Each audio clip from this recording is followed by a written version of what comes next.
estar como apretadito, ¿no? Sí, ¿eh? Un poco la abdominal, una rodilla por fuera. Yo ya había saludado a los empresarios, por eso no llegué a saludarlos.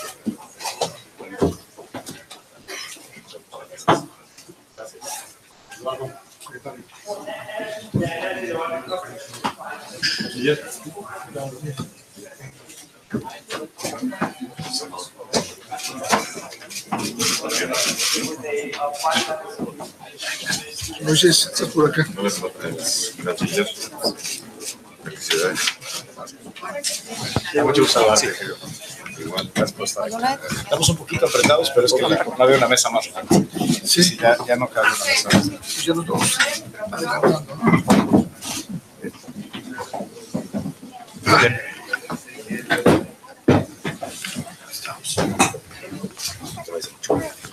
Ahí estamos.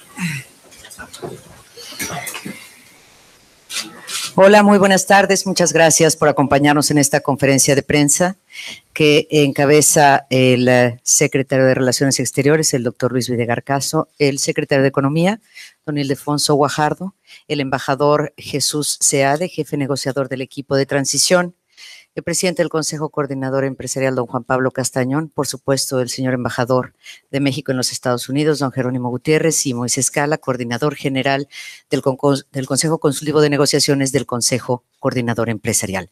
Vamos a comenzar con un mensaje introductorio por parte del canciller de México, doctor Videgaray. Muy buenas tardes. Sean todos ustedes bienvenidas y bienvenidos a la Embajada de México en los Estados Unidos. Hoy, sin duda, es un día importante y es un buen día para la relación entre México y los Estados Unidos y para el futuro de la economía nacional.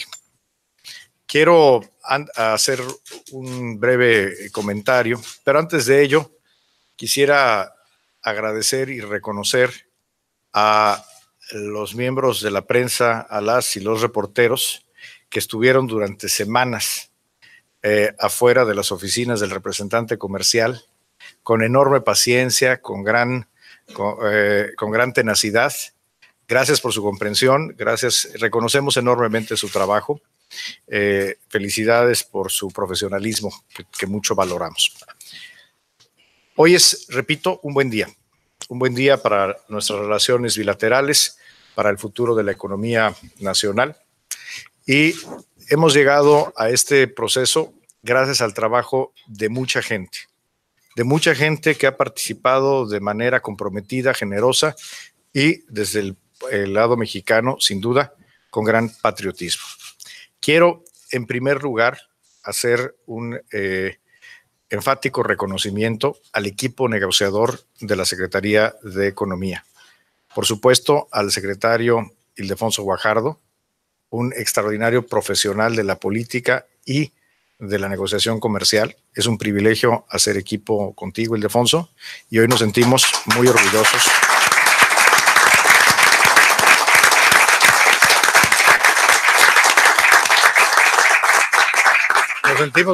Nos sentimos muy orgullosos de lo que sin duda es un paso muy relevante en la renegociación del tratado. Quiero al mismo tiempo reconocer a todo el equipo de la Secretaría de Economía, al subsecretario Juan Carlos Baker, que está aquí también, al jefe negociador del tratado, Ken Smith. Muchas felicidades a ustedes y a todo el equipo de la Secretaría de Economía. Como ustedes saben, el pasado 1 de julio hubo una elección en México, un proceso democrático ejemplar. Tenemos ya un presidente electo y un equipo de transición. Y desde literalmente algunas horas después, desde que ocurrió la elección presidencial, muy rápidamente inició un proceso inédito de coordinación, de comunicación, de trabajo en equipo por México con el equipo del presidente electo Andrés Manuel López Obrador, que en acuerdo con el presidente de la República, el licenciado Enrique Peña Nieto, decidieron trabajar de una manera armónica, presentando un solo frente ante el mundo y particularmente a nuestras contrapartes en Estados Unidos. Quiero agradecer la participación como un observador extraordinariamente constructivo, un verdadero conocedor de la materia, al doctor Jesús Seade. Jesús, a ti y a todo tu equipo, muchas gracias por tu participación. Quiero al mismo tiempo agradecer la declaración, el comunicado que ha hecho el día de hoy el licenciado Marcelo Ebrard, con quien, por cierto, he tenido comunicación muy frecuente en los últimos días, puesto que, insisto, estamos trabajando como debe de ser por México, haciendo un solo frente.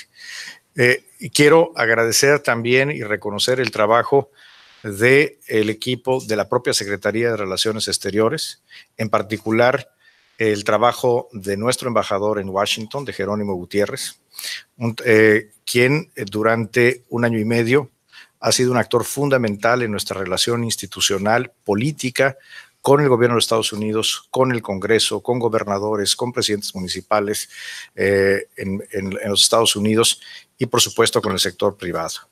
Reconozco de manera especial también a Narciso Campos y a todo el equipo de la Secretaría, que han hecho un trabajo muy especial. Esta negociación que hoy llega a una etapa, a la culminación de una etapa muy importante, no podría haberse llevado a cabo sin un auténtico trabajo en equipo entre el gobierno y el sector privado. Como lo hizo México en otras ocasiones, se refrenda nuestra mejor tradición de actuar realmente como nación haciendo equipo por México. Quiero agradecer la participación del presidente del Consejo Coordinador Empresarial, Juan Pablo Castañón, y de todo el sector privado que han estado aquí durante muchas horas, que han trabajado desde México, a todos los presidentes de las distintas confederaciones y cámaras. Muchas gracias por su participación comprometida, por las muchas horas dedicadas a este proceso. No ha sido sencillo, ha habido discusiones intensas, pero sobre todo ha habido muchas ideas, muchas propuestas y un gran respaldo a México. Agradezco también mucho a Moisés Kalach, quien es el coordinador general de la negociación por parte del sector empresarial. Moisés, muchas gracias a ti y a todos quienes han estado aquí.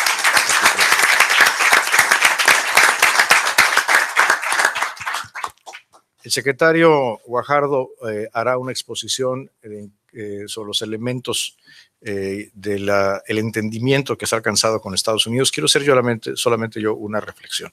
¿Qué es lo que se logró hoy? ¿Qué logramos el día de hoy? Hoy lo que tenemos es un entendimiento con Estados Unidos en los temas bilaterales y en toda la agenda del Tratado de Libre Comercio de América del Norte. Esto, por supuesto, es una etapa muy importante que ahora continúa con la incorporación o reincorporación del gobierno de Canadá al proceso de negociación. Quiero dejar muy claro algo que externó el presidente Enrique Peña Nieto ayer por la noche al primer ministro Justin Trudeau, que tuvieron una muy buena conversación por la noche. Para México es fundamental, es una prioridad que Canadá pueda estar en la negociación, que Canadá pueda ser parte del acuerdo, que siga siendo, como desde el primer día, un acuerdo trilateral. Vamos a poner todo nuestro empeño, esa es nuestra voluntad. Sin embargo, en virtud, hay muchas variables que nosotros no podemos controlar, incluyendo el estado de las relaciones entre Canadá y los Estados Unidos o las propias decisiones que pueda tomar el gobierno canadiense. Si por alguna razón el gobierno de Canadá y el gobierno de Estados Unidos no llegaran a un entendimiento como lo hemos alcanzado nosotros, hoy lo que ya sabemos los mexicanos es que en cualquiera de esos escenarios habrá un tratado de libre comercio entre México y los Estados Unidos, independientemente de qué pase con la negociación con Canadá. Por supuesto, vamos adelante a la negociación con Canadá, es lo que queremos, es nuestra convicción, pero hoy es una buena noticia que la incertidumbre deja de ser si habrá o no tratado de libre comercio y ahora la incertidumbre es si el tratado será trilateral, como queremos que sea, o será bilateral. En cualquier escenario, sabemos que con Canadá tenemos ya un acuerdo, un tratado comercial distinto, que es el TPP, porque somos miembros del TPP, además de que estamos en el proceso de incorporación de Canadá como Estado asociado a la Alianza del Pacífico. Así que hemos llegado a este entendimiento bilateral. Es un entendimiento que cubre muchos temas. Algunos son altamente técnicos. No aspiramos en esta conferencia de prensa cubrir la agenda completa, pero el secretario Guajardo habrá de hacer una exposición de algunos de los elementos más importantes. Nuevamente, a todos, mi mayor reconocimiento y gratitud. Y pues muchas felicidades, señor secretario Guajardo. Buenas tardes, tengan todos ustedes, y me sumo al reconocimiento del canciller, a los miembros de la prensa, de los medios de comunicación, porque esta es la primera vez que han tenido un asiento en la sombra, sin sufrir calores. La verdad es que pues, son todos unos profesionales en este terreno. Yo empezaría primero por compartir con ustedes dos elementos que creo fundamentales para el país y para que este proceso hubiera tenido un espacio de desarrollo en el arribo a este entendimiento. No hay forma que un equipo de negociadores puedan tener el espacio y la capacidad de maniobra si el liderazgo del país no tiene una conducción certera de cómo lleva una relación de esta magnitud. Yo agradezco los reconocimientos al equipo negociador, que es un capital humano formado por muchos años en el gobierno mexicano y que son destacados profesionales, pero somos muy realistas. El espacio para que nosotros podamos negociar lo dio el presidente de la República, Enrique Peña Nieto. Y en ese espacio, el papel del canciller y de la Cancillería mexicana fue fundamental. Poder dejar abiertos los canales de comunicación, poder manejar una relación compleja más allá de las dimensiones del comercio, permitió a este equipo negociador hacer su trabajo.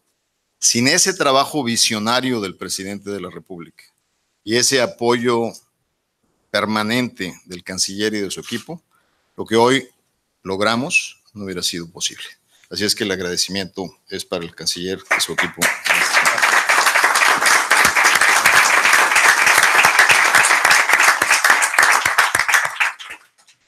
Venimos llegando a esta sesión habiendo concluido una sesión de informe detallado de los muchos que hemos venido dando todos los días al cuarto consultivo, al Consejo Consultivo de Negociaciones Comerciales Internacionales, que preside nuestro amigo Juan Pablo Castañón, y que también lo incorporan en el cuarto de junto todas las representaciones de los diferentes sectores de la economía mexicana. Y la verdad es que también les agradezco mucho cómo hemos venido trabajando para poder aterrizar en donde estamos en este momento. Y dentro de esto, una de las reflexiones interesantes que tuvimos en este lugar es que se veían perfectamente entrelazadas dos generaciones. La generación que le tocó, como dijo Juan Gallardo, la primera horneada, que fueron fundamentales en la creación del primer tratado, y ahí estaban todos los jóvenes, no me cuento entre ellos, obviamente yo soy de la primera horneada, que fueron parte de este enlace generacional que le ha permitido al país construir esa capacidad entre el sector privado y el sector público para poder llevar a cabo este posicionamiento de México internacional. Y eso gracias al compromiso de todos ustedes y del mantenimiento de esta comunicación. El segundo concepto, después del primero, de este reconocimiento de la relación y de haber mantenido los espacios abiertos, es también que el primer elemento de mensaje que estamos mandando al haberse incorporado el gobierno de transición en la persona del embajador Seade, desde el primer día que retomamos hace 6 semanas este esfuerzo, es que manda un mensaje contundente de certidumbre sobre el compromiso de transición en un tema tan importante desde el punto de vista de esta estrategia de vinculación con nuestro principal socio comercial. Y ahí, sin duda, el embajador Seade jugó un papel fundamental, sobre todo en momentos muy difíciles, donde a veces no veíamos claramente si había espacio para transitar en esto, pero eso nos manda dos elementos: la certidumbre de este compromiso de alineación del interés país entre un gobierno que termina y un gobierno que inicia, pero además hay un elemento fundamental que es muy importante resaltar. Uno de los temas que siempre reflexionamos con el sector privado de las consecuencias de un NAFTA que pudiera estar en peligro, o de un acuerdo que pudiera estar en peligro, y de la ausencia de algo que lo sustituyera, es que es natural que un país que entra en un espacio de esa naturaleza crea las condiciones de reversión en su política de apertura. Y el haber perdido esa visión integral de cómo movernos hacia adelante y de cómo hacer este enlace entre dos procesos es de grandísimo valor para el futuro de la economía mexicana. Paso a los temas específicos que han sido parte de los pendientes que ustedes han seguido con mucha puntualidad en los medios de comunicación. Empezaría diciéndoles, primero, que este tratado, como lo comprometimos, claramente establece las premisas que fueron comprometidas con el Senado de la República. Es una integración que mejora la competitividad de América del Norte. Es una negociación que nos aterrizó en preservar, en este entendimiento y antes de que se incorpore Canadá, la certidumbre de los mecanismos de solución de controversias, de que no aceptó cuotas ni restricciones ni tarifas en el comercio y fundamentalmente también que es un tratado que genera las bases para poder mantener los atractivos de México en el esquema económico y de desarrollo hacia adelante. Partiendo de eso, vamos a sustentar con alguna relatoría muy rápida que les voy a hacer del aterrizaje en algunos temas y algunos sectores. Primero, en el sector automotriz. Sin duda, el entendimiento es un fortalecimiento de las reglas de integración. Eso no cabe duda. Habrá hoy mayor requerimiento para que hagamos más cosas en América del Norte. Segundo, logramos cambiar un posicionamiento original que demandaba 50% de contenido nacional que no era parte de los tratados internacionales en un nuevo concepto, que se mueve a un concepto de integración de zona de alto salario que se maneja en el 40% dependiendo el tipo de vehículo, pero que deja 60% para hacerlo claramente en cualquier lugar y un 40% que en un momento determinado, dependiendo de la situación salarial, se puede hacer en Canadá o en Estados Unidos, pero no descarta la posibilidad de que en el futuro, con el fortalecimiento de los salarios mexicanos, podamos participar en ese otro 40%, pero no, tenemos un 60% de esa integración. Pero lo más importante es que cumpliendo con estas nuevas reglas de fortalecimiento, que por sí está confirmado que el 70% de las exportaciones mexicanas lo cumplirán con puntualidad en el arranque de este tratado, para ellos el arancel será de libre comercio a cero tasa, sin ningún tipo de limitación. Para las compañías que les va a tomar más tiempo adaptarse a la nueva circunstancia, el escenario de incertidumbre era sobre qué va a pasar con la tasa de nación más favorecida. El acuerdo contempla una garantía para esas compañías que en su capacidad exportadora existente, con un elemento de crecimiento y de reconocimiento de las plantas que hoy están en construcción, podrán exportar de manera ilimitada a MFN de 2.5% mientras no hagan los ajustes que les tomará probablemente un par de años adicionales para integrarse a las nuevas reglas de valor. Pero contundentemente se mantiene en ese tema el libre comercio automotriz. Con la industria automotriz, claramente, dadas las circunstancias, manejamos un entendimiento que de alguna manera tendrá que ser integrado para cualquier cosa que en el escenario próximo pueda ser incierta. Ustedes saben que hay una investigación en materia de 232 en automotriz. Tuvimos un entendimiento con la que pudimos llevar a la mesa para poder despejar cualquier fragilidad y cualquier exposición que mantenga, y les comparto el concepto para no tomar más tiempo en los detalles, que la capacidad de la industria para exportar a América del Norte esté protegida, que tenga, aún y en las condiciones totalmente fuera del contexto normal de una solución que no sabemos cuál será en la 232, tengamos claramente una industria que pueda tener crecimiento y mantenga sus capacidades existentes. Me pasaría yo a sectores adicionales. El sector agrícola es un sector muy importante bilateralmente, que hoy queda claramente fortalecido y se elimina la sombra o la amenaza de un mecanismo de investigación antidumping o de subsidios que se le llamó en inglés seasonality o estacionalidad y queda totalmente descartado del acuerdo. En el sector en el sector agrícola, solo recordarles que era un gran interés de Estados Unidos reafirmar esos principios, porque somos hoy los primeros compradores de sorgo, somos los grandes compradores de sorgo, el 90 y tantos % de nuestro sorgo proviene de Estados Unidos, somos los primeros compradores de pollo, los primeros compradores de puerco, de fructuosa. Entonces, México es uno de los principales clientes que al fortalecerse este tratado con certidumbre y crecimiento, representará mayores compras en los dos sentidos de bienes en el sector de agrícola para bien de los productores mexicanos y para bien de los agricultores estadounidenses. Continuando en esta revisión, recordarán que había un tema bastante álgido en las primeras expresiones, que parecería que iba a ser una situación muy difícil, sobre dónde iban a aterrizar para todos los demás sectores sus reglas de origen. Afortunadamente, el diálogo fue productivo, fue aterrizado en la lógica y logramos soluciones claramente con el sector privado mexicano que permitirán firmemente cadenas de integración fortalecidas en el tiempo, pero que permiten claramente el mantenimiento de la competitividad en esta integración que tenemos en América del Norte y que la fortalecen.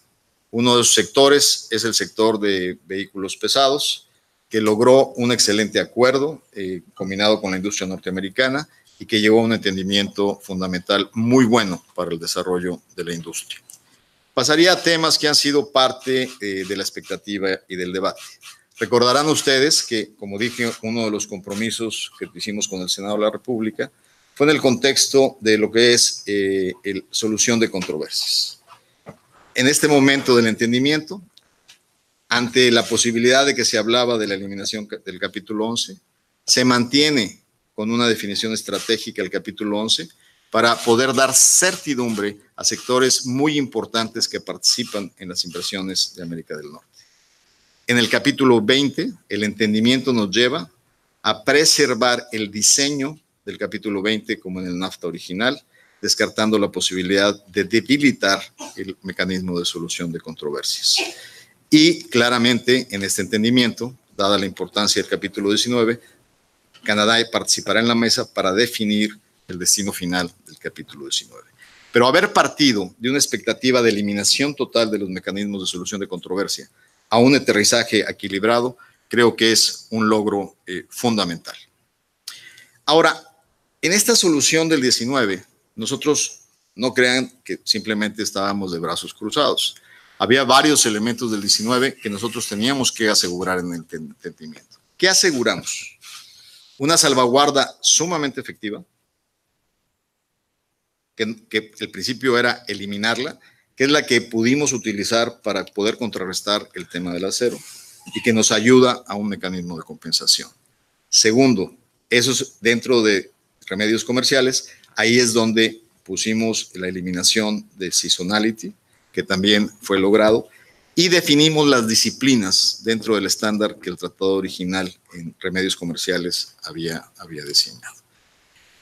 Yo les diría que en este momento serían de los puntos más importantes que yo les destacaría en este caminar sobre algunas de las líneas fundamentales, y para no tomar más tiempo, eventualmente escuchar sus preguntas, pasaría el micrófono al doctor Jesús Seade. Muchas gracias. Muchas gracias, secretario. Quisiera antes que nada agradecer, unirme al canciller y al secretario de Economía en mi reconocimiento a todos los heroicos amigos, miembros de la prensa que han estado ya parados en el calor, como decía, pero también la lluvia. El secretario no mencionó, varios aguaceros yo los vi sufrir. Ha sido un periodo muy, muy duro, esperando horas horrorosas. Yo imagino lo que es para ustedes estar ahí todo el día, no solo la llegada con sol y la salida con lluvia, sino las horas de espera sin que suceda nada. Y pues no puedo sino reconocer su profesionalismo y agradecer su paciencia y pues su apoyo, ¿no?, a todo esto.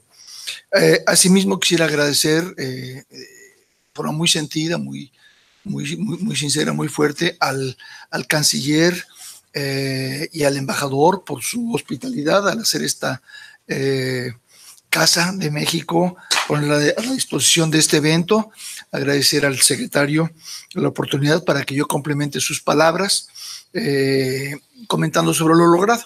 Entonces yo voy a ser más breve, yo puedo ser muy breve porque mi calidad es de observador en este proceso y ha sido para mí una gran satisfacción poder ser un observador un poco más activo que lo que sería meramente observar. Tratando de facilitar, tratando de apoyar donde hiciera falta, no sistemáticamente sintiendo que era mi obligación meterme en todo, pero sí entrar donde pudiera yo contribuir. Y bueno, tuve la satisfacción de haber tenido esa oportunidad.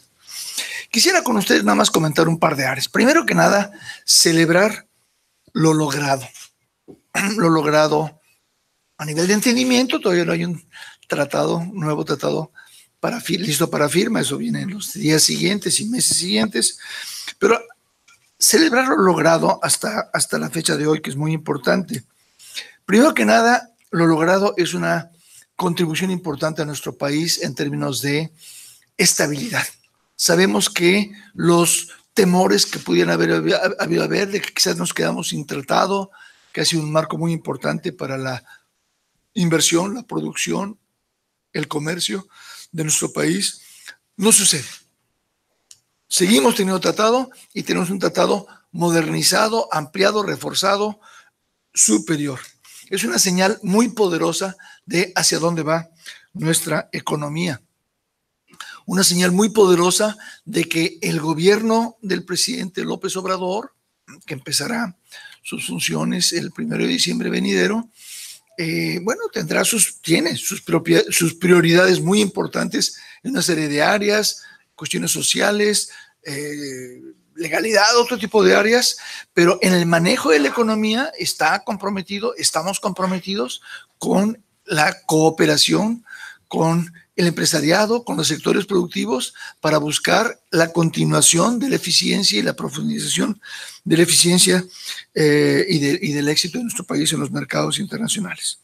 Segundo lugar, ya en relación a esto, quisiera celebrar lo logrado ya a nivel más micro. Todos empezamos, o por lo menos yo, no sé usted, señor canciller, no usted, señor secretario, pero yo, veíamos esto como un ejercicio de damage control, ¿no? Este era un TLC que había funcionado bien para México, un Telecán, y viene una negociación difícil con ciertas demandas de quitar esto, cerrar lo otro. Entonces, yo lo veía como un ejercicio importantísimo de limitar los daños, pero la realidad es que ha sido un ejercicio mucho más exitoso que eso. Tenemos logros muy importantes. Por ejemplo, empezando con el capítulo más importante económicamente, que es reglas de origen del sector automotriz.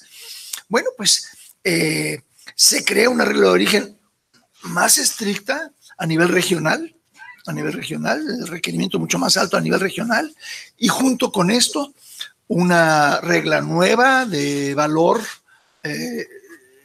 ¿no? De una cierta proporción que ya describió el secretario, que tiene que ser producido con salarios altos, que puede darnos oportunidades en el futuro.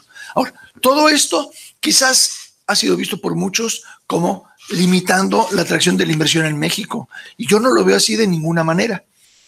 Quizás el componente de la regla de salario alto, bueno, va a ser un incentivo importante para ampliar o fortalecer lo que se hace en Estados Unidos y Canadá, pero el aumento de la regla de origen regional, yo estoy convencido que si lo manejamos bien, y esa es la responsabilidad del nuevo gobierno sobre todo, si lo manejamos bien, colaborando con los sectores, con la industria motriz, para identificar trabas y apoyar en el desarrollo mayor y mayor de eficiencias, va a ser una base para aumentar el atractivo de la inversión en México también, porque se aumenta la regla de origen regional y México seguirá siendo el área más atractiva para la inversión en ciertos aspectos, muchas de las actividades en el sector. Entonces yo encuentro que ese es un sector en el que gana Estados Unidos y Canadá, gana México sin duda, siempre y cuando lo combinemos con políticas proactivas de colaboración con el sector empresarial, con la inversión y también apertura en el resto del mundo, porque no queremos que eso se traduzca en una región proteccionista, no, es una región que quiere desarrollar este sector, pero que debe ver al mundo al mismo tiempo. Entonces, a mí me parece que es un área de optimismo.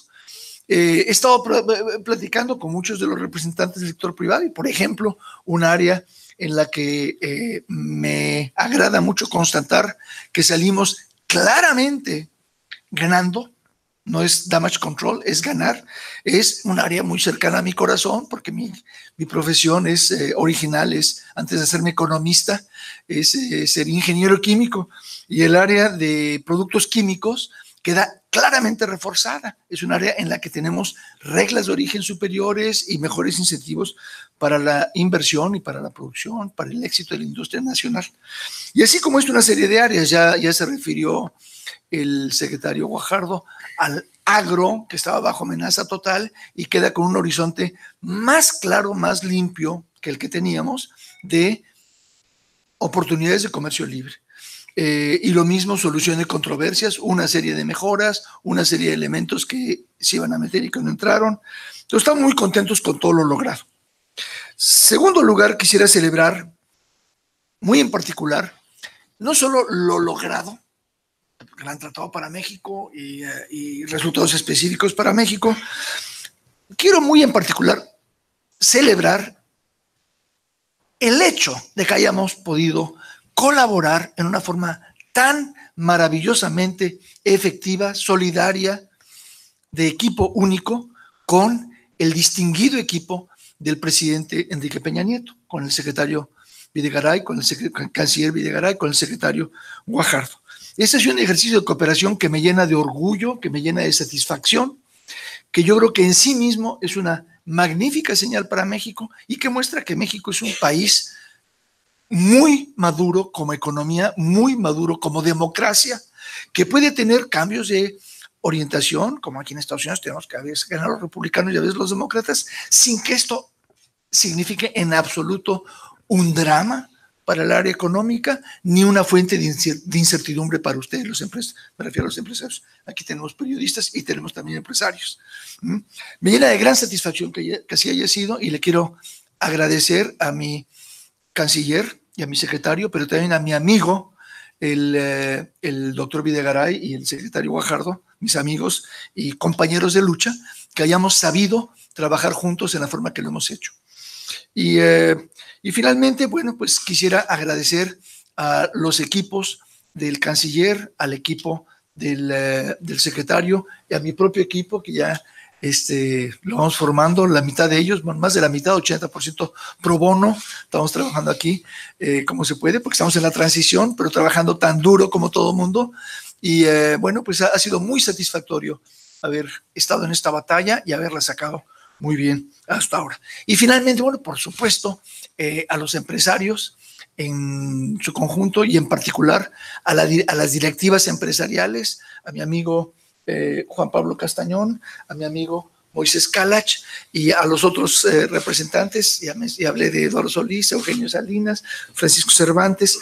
Ha sido un honor y I look forward, como se dice en francés, de trabajar con ustedes en los años venideros. Muchas gracias a todos. Muchas gracias, Jesús. Gracias, Jesús. Le ofrecemos ahora el uso de la palabra al presidente del Consejo Coordinador Empresarial de México, el actuario Juan Pablo Castañón. Gracias, canciller. En primer término, a nombre del sector empresarial mexicano, queremos hacer un reconocimiento al equipo negociador, al secretario Guajardo, al secretario Videgaray, y con la incorporación del embajador Seade hemos formado un extraordinario equipo. Durante 18 meses hemos tenido este trabajo que en unidad, con templanza, con visión, hemos protegido los principios básicos que el presidente nos trazó al inicio de este proceso. Mantenemos la unidad, tenemos una negociación que llegaremos, esperemos que así sea, que sea trilateral y que aumente la competitividad de México preservando la inversión y los empleos que ya tenemos. En la industria manufacturera, en la industria automotriz, en los distintos sectores de la industria, en los distintos sectores del campo, tenemos un buen acuerdo para doblar lo que hemos hecho en los últimos 25 años y hacerlo en los próximos 20. A la inversión y el empleo, la productividad y mayor calidad de la inversión para llevarla a los lugares donde hoy requerimos de empleo. Las negociaciones han sido intensas. Yo quiero hacer un reconocimiento especial de los secretarios y sus equipos en la siempre total apertura de consulta al sector empresarial, los impactos que tendría positivos y negativos cualquier aspecto o arista de la propia negociación, y que esperamos que en esta semana así siga siendo para lograr el acuerdo trilateral. Pero lo más importante de esto es que México tiene una plataforma para seguir construyendo una nueva etapa de su historia a través de empleos mejores empleos para los mexicanos del siglo XXI. Lo que hoy se culmina, es una negociación histórica para México.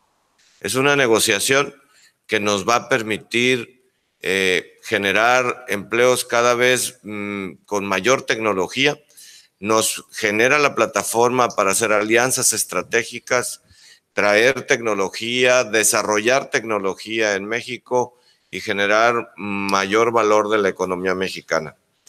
Me parece que es un paso importante por la competitividad de México y me parece que los pequeños, medianos y grandes empresarios de México estamos muy entusiasmados de que hemos dado este paso y que estamos comprometidos para responder en este México moderno, abierto, en donde hemos aprendido la diversificación de los mercados, pero también hemos aprendido a retener y profundizar en el principal mercado que tenemos.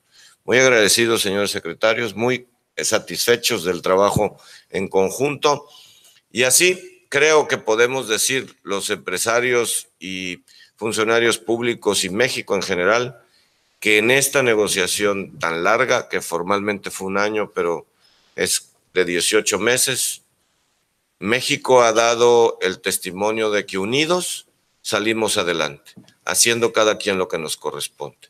Y así deberemos seguir estando. Muchas gracias.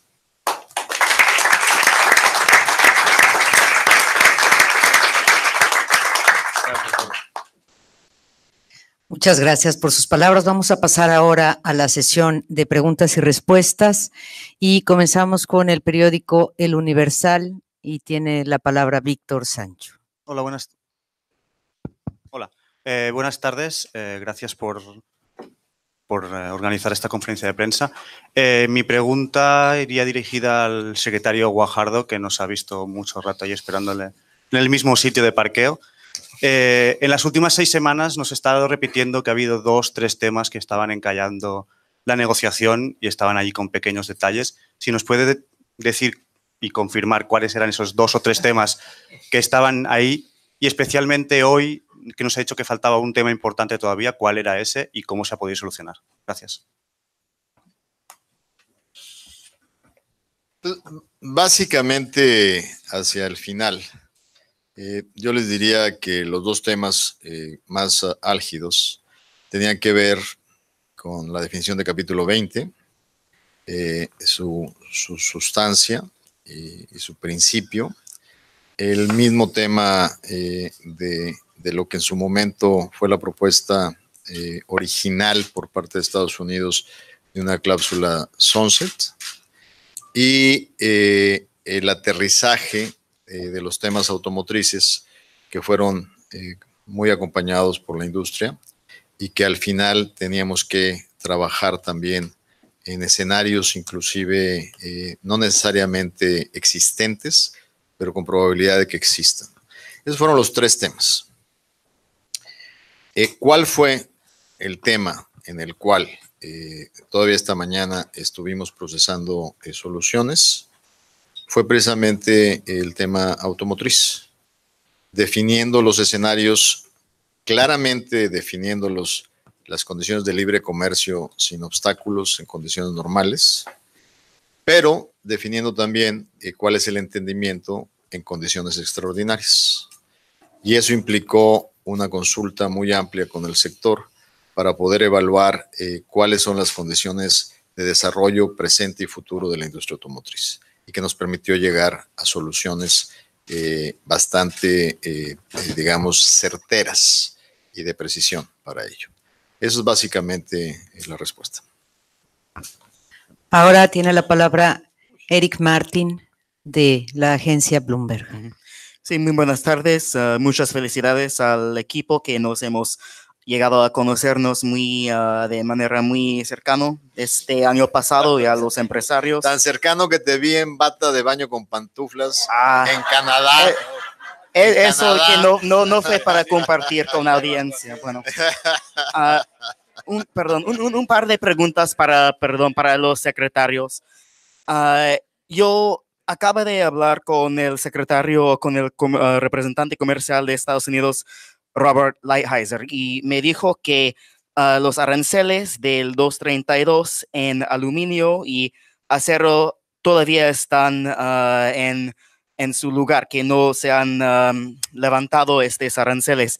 Quisiera confirmar eso y preguntar el proceso para esta negociación, y también para preguntar algo sobre el proceso de lo que viene en esta semana, de que si el equipo mexicano se va a quedar en la mesa mientras que se reincorpore a Canadá basado en los temas trilaterales, y ya hizo claro el canciller el posicionamiento de México sobre la posibilidad de que Canadá y Estados Unidos no lleguen a un acuerdo, pero se va a quedar México negociando en la mesa trilateral, una mesa trilateral en esta semana. Bueno, primero empezaría por tu última pregunta. Sin duda, uno de los acuerdos que acabamos de tener con el cuarto de consultas del sector privado mexicano es que nosotros no nos movemos de Washington hasta que Canadá, quien estará revisando claramente el entendimiento en algunos puntos y obviamente la agenda importante para Canadá en otros, llegue a la ciudad en su momento, y estaremos aquí para participar claramente en la negociación trilateral. Eso lo sabremos en las siguientes horas, pero tanto el equipo negociador como los empresarios mexicanos seguirán en la ciudad de Washington toda esta semana para poder generar claramente el espacio del objetivo, que es terminar la negociación trilateral.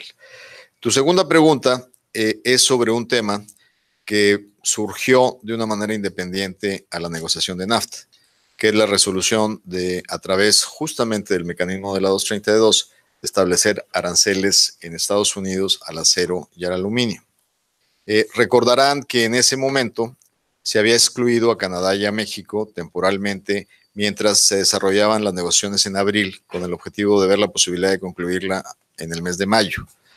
Esa ventana de suspensión temporal que se abrió para 6 países, incluyendo la Unión Europea, se cierra, y entonces automáticamente, después de haber pasado por el impasse de mayo, se activan los aranceles para México y para Canadá.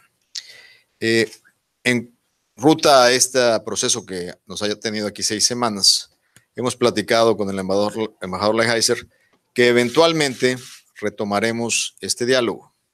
El interés de México, y así lo he escuchado, el interés de Canadá, es que si llegamos al puerto seguro de una firma del acuerdo antes de finalizar el año, hacia el fin del mes de noviembre, pues sería un mensaje interesante que resolviéramos un tema de controversia. Mientras eso no ocurra, las cuotas que está estableciendo México para balancear la acción 232 se mantienen, y las cuotas de Estados Unidos se mantienen sobre el acero mexicano. Entonces, es digamos, stand still de donde estamos. No hay más allá de lo que ya hay, que es una acción y una contrarreacción balanceada, proporcional, pero no dejamos la posibilidad de que en el horizonte hacia la firma, pues acerquemos nuestro diálogo para vislumbrar posibles soluciones. La respuesta del embajador Lighthizer fue precisa y es correcta. No es un tema que se haya resuelto en este momento. Ahora tiene la palabra Rubén Barrera, de la agencia mexicana Notimex. Gracias. Bueno, primero que nada, me alegra que nos veamos en otra capacidad y en otra situación. Y les agradecemos, creo que también la disposición que tuvieron todas estas semanas para platicar, aunque a veces nos quedáramos con sabor de que nos dijeran más, pero bueno, creo que esa es la naturaleza de estas negociaciones. Yo tengo dos preguntas. La primera es para usted, canciller, y el secretario Guajardo, no sé si quien quiera tomarla. Con relación a Canadá, usted dijo que en el escenario, o el escenario para la eventual incorporación de Canadá a un tratado trilateral, va a estar supeditado a variables que no se pueden controlar.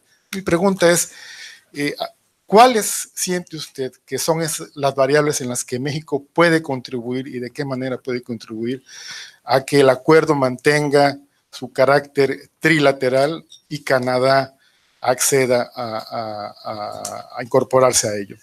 Y para el doctor Seade, esta mañana la Casa Blanca organizó una conferencia de prensa para explicar, darnos su narrativa. Y en el tema de la cláusula sunset, explicaron que el acuerdo que hay en principio es que el eventual acuerdo tenga una vigencia de 16 años, con la salvedad de que en los primeros 6 años ese acuerdo sería revisado, ¿sí? Y si hay un acuerdo, entonces se pasaría a renovar los 16 años más, es decir, tendría una vigencia de 22 años. Pero si no hay un acuerdo, si las partes no se ponen de acuerdo en esta revisión en los primeros 6 años, entonces el acuerdo se estaría revisando 1 año hasta que los temas, que están generando discrepancia quedan resueltos y entonces se pase ya a una renovación de otros 16 años. Suena confuso, pero bueno, esa fue la manera como ellos lo explicaron. La pregunta básica, doctor, es si bajo este esquema referente a la cláusula sunset, el gobierno del presidente electo López Obrador siente que este esquema le va a dar certidumbre a las inversiones, que era quizás el temor principal o la razón por la cual México y Canadá no aceptaron la propuesta original de que el acuerdo muriera, por decirlo así, y renaciera cada 5 años. Gracias, Rubén, y nuevamente gracias por la paciencia durante todos esos días. Y con respecto a Canadá, quiero ser muy claro. Hay cosas efectivamente que nosotros no controlamos. Las decisiones que tome el gobierno canadiense, el estado de la relación política entre Canadá y los Estados Unidos. Pero hay otras que sí controlamos nosotros, que es cuál es la posición de México. Y la posición de México es absolutamente clara. Queremos un acuerdo trilateral, queremos a Canadá como parte de esta negociación y de este tratado. Sin embargo, reconocemos que las variables que dependen de terceros, que no dependen de nosotros, pudieran llevar a distintos resultados. Como lo decía yo al principio de esta conferencia, durante muchos meses, en realidad desde el 8 de noviembre de 2016, se generó una enorme incertidumbre en México, si habría o no tratado de libre comercio. A partir de hoy, la incertidumbre es muy diferente. Es si el tratado de libre comercio continuará siendo trilateral o será bilateral México y Estados Unidos. Y en ese sentido, la decisión política del presidente Peña Nieto es hacer todo lo que esté a nuestro alcance para que sea un tratado trilateral. Pero hemos acabado el día de hoy con una incertidumbre muy importante. México tendrá tratado de libre comercio independientemente de lo que resulte de aquellas variables que no podemos controlar. Ese es el gran valor que tiene este anuncio que hemos hecho el día de hoy.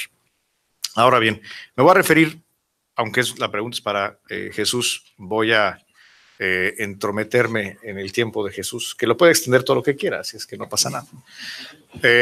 Para hacer un comentario sobre esta cláusula de muerte súbita que era absolutamente inaceptable para México. un tratado de libre comercio es también un tratado de inversión, es un tratado que le da certidumbre a quienes toman decisiones de adquirir equipo, hacer construcción, contratar personal. Y eso requiere horizontes mayores. En ese sentido, creo que un buen entendimiento que se tiene entre México y Estados Unidos y que habrá de ponerse a consideración de Canadá, porque es un asunto eminentemente trilateral, es una nueva propuesta que no es ya una cláusula sunset o de muerte súbita, sino es un mecanismo de revisión y extensión de la vigencia del acuerdo. De entrada empezamos con 16 años, si esta propuesta es la que prevalece, serán 16 años. A los 6 años hay una primera revisión que, en la que las partes pueden decidir extender nuevamente por 16 años y así indefinidamente. En ese sentido, primero, se mantiene un horizonte de largo plazo para las inversiones. Y en segundo lugar, y esto es algo creo que introduce una dinámica positiva, que es que obliga a las partes a realmente negociar. Convierte el mecanismo de revisión en una revisión con consecuencias, lo cual en el futuro evitará que lleguemos a situaciones como las que hemos vivido en estos últimos 2 años, donde una de las partes va generando una creciente insatisfacción hasta que llegamos a un punto como el que hemos vivido en estos 2 años. En ese sentido, creemos que es una cláusula de revisión que habremos de proponer a Canadá, que sin duda genera incentivos correctos para la actualización permanente del tratado y asegurar su permanencia en el tiempo. Pero bueno, vamos a ver qué opina el doctor Seade al respecto.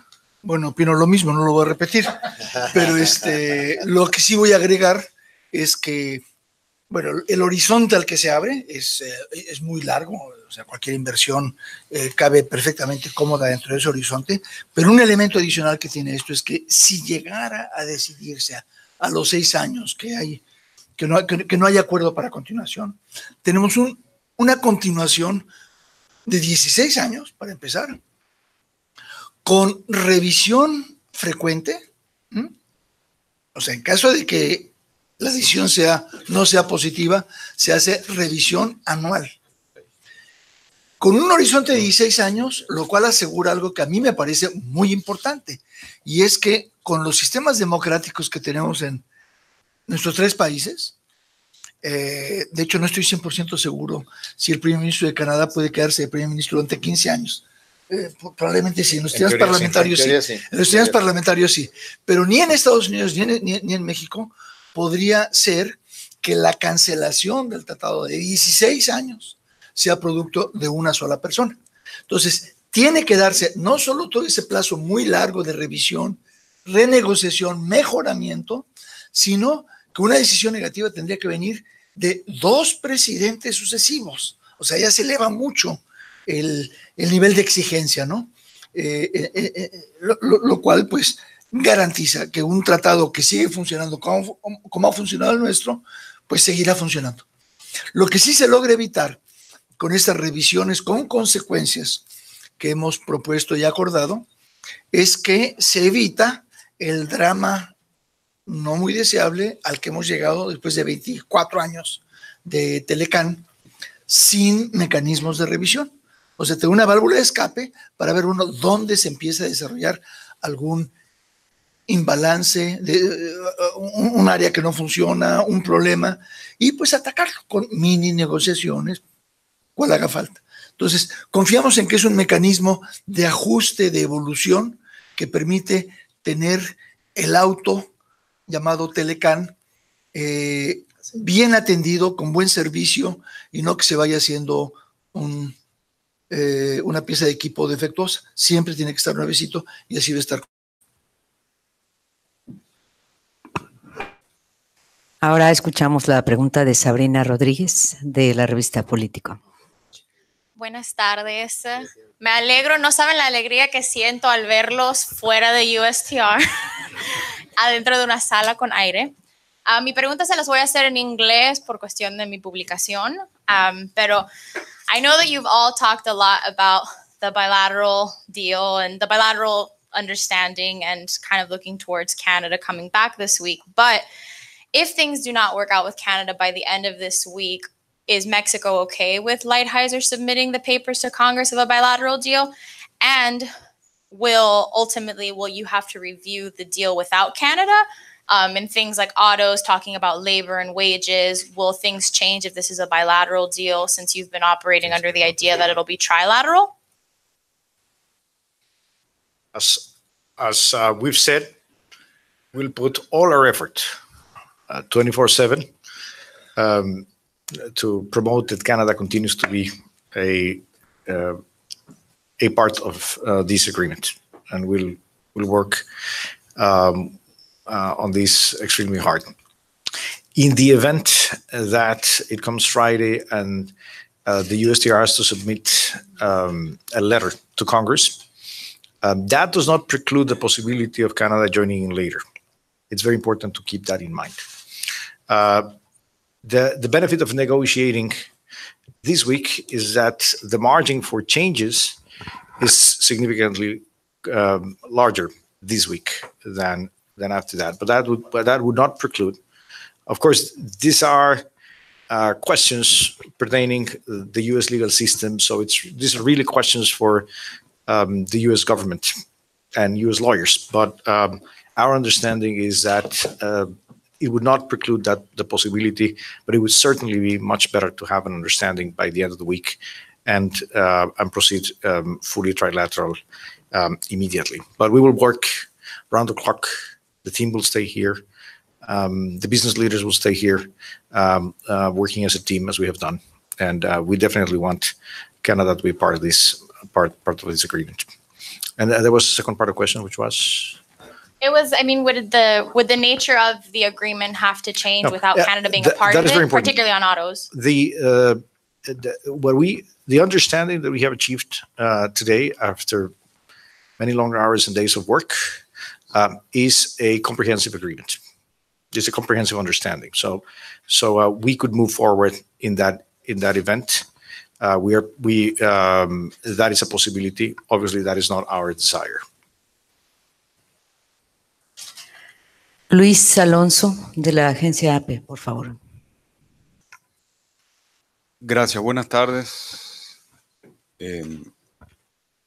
Quisiera volver al asunto a la característica de bilateral o trilateral, porque me llama la atención que la Casa Blanca se refiere hoy al United States-Mexico Trade Agreement. Ellos no usan la palabra understanding, ¿no? Hay como un ruido, una brecha entre lo que ustedes están describiendo y lo que describen ellos. Entiendo que el presidente Trump ya incluso dice que ya no se va a llamar NAFTA. Entonces, si me pueden ayudar un poco a sobrevolar esto. ¿No? Quiero decir que tenemos, el presidente Trump propone cambiarle el nombre. Vamos, podemos cambiar el nombre y no nos oponemos a esa posibilidad. En lo que no hay un acuerdo es cuál sería ese nombre. Y por supuesto, si Canadá es parte del tratado, continúa siendo parte del tratado, pues ese no podría ser el nombre del tratado. Dudo que Canadá aceptara ese nombre. Entonces, todavía no hay un acuerdo en el nombre, pero no hay una diferencia entre lo que está diciendo Estados Unidos y estamos diciendo nosotros. Tal vez el hecho de que el presidente Trump mencionara este posible nombre genera esa confusión, pero no la hay. Estamos trabajando en ruta de tener un acuerdo trilateral y pues bueno, si alguien tiene buenas ideas para un nuevo nombre para el tratado, serán todas bienvenidas. Sharai Angulo, de la agencia Reuters. Hola, buenas tardes, muchas gracias. Mis dudas están referidas, a lo mejor es el señor Seade quien mejor me las puede responder. Es con exactamente qué es lo que cambió en el capítulo del sector energía una vez que el equipo de transición se incorporó a la negociación. ¿Cuál es ese aspecto constitucional al cual debía adecuarse lo que ya se había adelantado con el equipo negociador? Y sobre todo, ¿cómo afecta esos cambios que se hicieron a la posibilidad de invertir como empresa extranjera en el sector energético en México? Está alineado lo que se plasmó, y sí me gustaría tener el mayor detalle posible, la reforma energética impulsada por el gobierno del presidente Enrique Peña Nieto en el nuevo Telecán. Y bueno, tengo otra duda, voy a aprovechar de plasmarla, de repente esto sí me lo puede responder el señor Guajardo, con respecto al sector automotriz y las reglas de origen. Quiero saber, 1, ¿se está respetando el plazo de 5 años establecido en el artículo 403, numeral 6 del actual Telecán, en el que pueden tener 50% de producción o de contenido regional con ese mismo 2.5%? 2, los plazos que entrarían en vigencia después de esos 5 años serían de 3 o de 4 años para terminar de alcanzar el 75%, que yo sé que va de 66 a 75, pero se alcanzaría en 3 o 4 años. Sé que para las plantas con 2 años de instaladas tendría que ser 3 años de 50%, y ya luego sí, las plantas con 2 años instaladas tienen un plazo de 3 años, ¿no? Para alcanzar empezar a regirle los plazos. Pero ¿cuál sería el plazo entonces para las actualmente instaladas, ¿no? Y si ese 2.5%, que obviamente está en línea con lo que establece la Organización Mundial de Comercio, también aplicaría para las pick-ups, porque las pick-ups tienen un arancel registrado diferente de 25%. Y si al finalizar todos esos plazos no cumplen el contenido regional de 75%, va a aplicar por lo menos los aranceles establecidos en la sección 232, o se mantendría el 2.5 para vehículos ligeros, y cuál sería el de pick-ups. Muchas gracias. Bueno, quizás tomo primero el tema de energéticos. El presidente electo ha sido muy claro desde toda su campaña y desde que ganó las elecciones, en público, en privado, en todas las formas, casi cada tercer día ha enfatizado que él no va a echar para atrás la reforma energética, él no piensa cambiar la Constitución, él respeta el marco legal como lo tenemos, y eso incluye, por supuesto, los contratos, que son parte del marco legal, los contratos existentes como los tenemos. Ahora, él políticamente, toda su vida y en los años relevantes recientes, expresó su opinión contraria a esa reforma. Él no quería verla venir. Él la respeta, es la decisión, se ha llevado a cabo. Él no aspiraba a que estuviera en lugar. Entonces, lo que él sentía era que él no podía políticamente avalar, iba a decir firmar, él no lo va a firmar, pero avalar un tratado en el que una gran parte del lenguaje es cut and paste, en esta hora sabemos lo que significa, o sea, copia literal del lenguaje en la reforma energética. Simplemente el aspecto simbólico, él no quería plasmar la reforma energética como parte integral del tratado. Él decía, a ver, busquemos la forma de tener el mismo contenido, los mismos compromisos, dejando muy claras las facultades del gobierno del Estado mexicano para regir el sector, las áreas en las que se pueden exigir contenido local o contenido nacionalidad mexicana en los directorios, etcétera.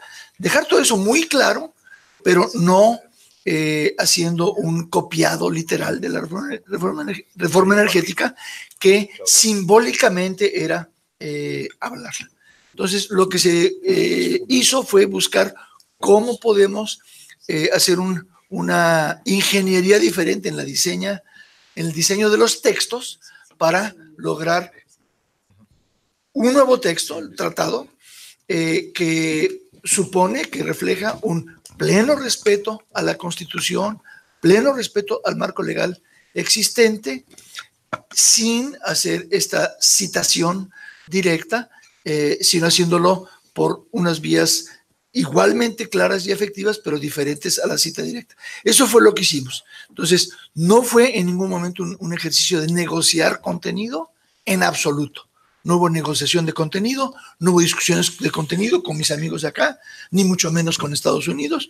Fue negociación, diseño de formas para que legalmente fuera perfectamente bien duro el candado y claro los textos, pero procediendo de una forma alternativa. Eso es lo que era. Y entonces, en cuanto a dónde invertir, bueno, pues la reforma energética la conocemos, llega el nuevo gobierno mexicano, todavía no llega, va a llegar, y bueno, es claro que en general hay escasez de recursos de inversión, entonces sin duda habrá áreas en las que el Estado mexicano busque formas de invertir. La política sectorial está en manos de las autoridades o estará en manos de las autoridades que hayan nombradas. Habrá áreas en las que se busca inversión en distintas modalidades. Al mismo tiempo sabemos que se está fortaleciendo, se está planeando fortalecer, ya está haciendo la capacidad productiva de Pemex, abriendo nuevas refinerías, modernizando, reformando refinerías en mal estado, etcétera. Entonces, habrá áreas en las que hace falta hacer cooperación, establecer cooperación con el sector privado y áreas en las que tengan otras intenciones, pero en todos los casos sin cambiar los términos del marco legal actual. Muy bien. Dale, aquí está. Perdón, ¿me dijo usted que trabajaba para Reuters o para una automotriz? Porque tiene un muy buen nivel de detalle en el tema. Y la verdad es que es muy buena oportunidad para aclararlo. La transformación de la regla, pero es bien interesante lo siguiente. El universo exportador mexicano incluye aproximadamente 70% de nuestras exportaciones en vehículos ligeros, porque es importante diferenciar pickups de vehículos ligeros, que están en condiciones para poder alinearse a la nueva regla de origen. O sea que hoy ya sus números y la manera como tienen su business model les permitiría estar en cumplimiento. ¿Cómo hacen entrada estos nuevos requisitos? Al igual que en el NAFTA 1.0, se establece una fecha fija de arranque, que de este momento se encuentra ubicada en el 1 de enero de 2020. O sea que nos da un año, 4 meses de anticipación. A partir de que hace el kick-in en el 1 de enero de 2020, tiene 4 ajustes, que claramente es en el 2020, 2021, 2022 y 2023. Y va evolucionando en ese proceso. Hay un universo de aproximadamente el 32% de las exportaciones que por su modelo de negocios le va a tomar un esfuerzo adicional para poder llegar. Estamos claramente, y esto es un tema que en todo este diálogo USTR ha establecido en el universo automotriz, para trabajar con las empresas en los términos de facilitación de obtener estos objetivos, con aquellas que no están en ese proceso casi certero de cumplir. Ahora, lo que sí hicimos es que para este universo del 32%, su escenario nunca sea distinto al escenario del 2.5%, ya sea porque ese cambia por otras acciones o por otras medidas, independientemente de la 232.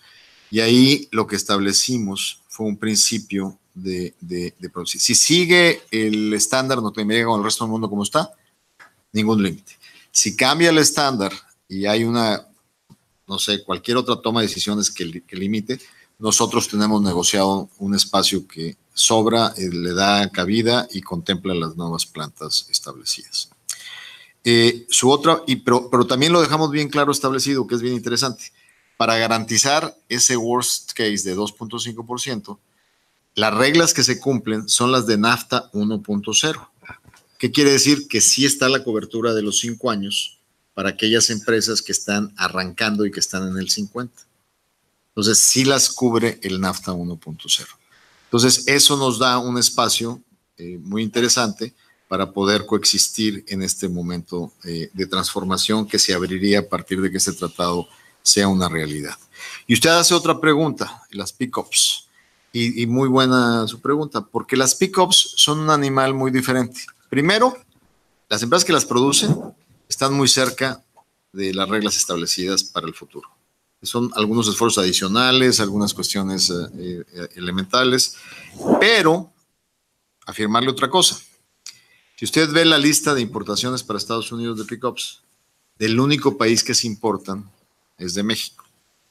Entonces, en este escenario de toma de decisiones futuras, vamos a ver cómo evoluciona, pero ya estamos hablando de un escenario extraordinario, que también con la industria automotriz trabajamos un entendimiento que nos lleva a aterrizar esa incertidumbre de una manera satisfactoria. Esa sería mi respuesta. Sobre este tema de la industria automotriz quiero agregar algo interesante. A nadie escapa que hoy el gobierno del presidente Trump está literalmente amenazando a la industria en todo el mundo con la imposición de altos aranceles. Un valor muy importante del entendimiento que estamos logrando el día de hoy en materia automotriz es que México es el primer país que tiene claridad de cómo tener cuáles son las reglas hacia adelante en un entendimiento con Estados Unidos. Y eso hoy le da a la industria automotriz mexicana una ventaja relativa sustancial. And now, Karen Sloan from CNBC, please. Gracias.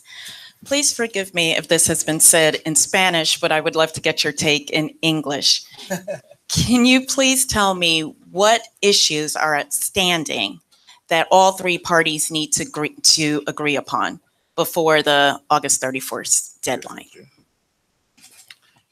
Maybe very clear. We have a complete understanding of all issues between Mexico and the U.S. But there are some issues that need to be presented to Canada because of the nature of the issues that are trilateral. So on those issues that are bilateral, we have agreements. On those issues that are trilateral, we have proposals. And those issues are going to be proposals for Canada. And we will propose to Canada. And we think that some are very good proposals for Canada.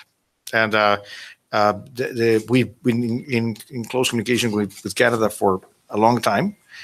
We understand their concerns. We're not negotiating for them, but we think that that some of their issues are going to be, they're going to find interesting proposals here. Others are issues that are essentially bilateral in nature and will have to be negotiated by Canada directly with the U.S.